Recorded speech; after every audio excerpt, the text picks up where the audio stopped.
Bangladesh top on, সামনে রয়েছে দুইটা প্লেয়ার, পাথরের পিছে একটা রয়েছে এবং ডান সাইড একটা রয়েছে। দেখা যাক এক শট, আরেক shot, down down down down.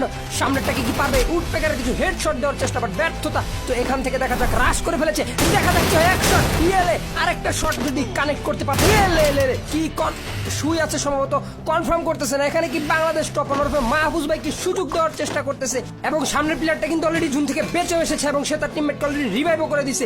এখানে প্রশ্ন হচ্ছে এখানে কি মাহফুজ ভাই কোনো প্রকার ভুল করলো কিনা, রিস্ক নিল কিনা, সেটাই দেখার বিষয়। তো দেখার মধ্যে সে কিন্তু অনেক গ্রেনেড মারতেছে, সবুজ গ্রেনেড, যেন তারা ওই জায়গা থেকে বের হয়ে আসে, রাশ করে, এবং ইউনো এটা হচ্ছে একটা ক্রিয়েটিভিটি। তো দেখা যাক চলে আসছে, সরাসরি রাশ করে ফেলবে, দেখা যাক। লা লা লা লা লা লা লা লা লা লা লা।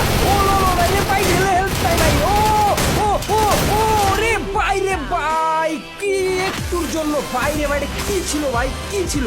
যারা খুব সহজে ডায়মন্ড পেতে চাও, ইটস বাজার দেখতে পারো। বিশ্বাস না হলে আমার আইডির বায়োতে লিঙ্ক দেওয়া আছে, যা একটু চেক করো।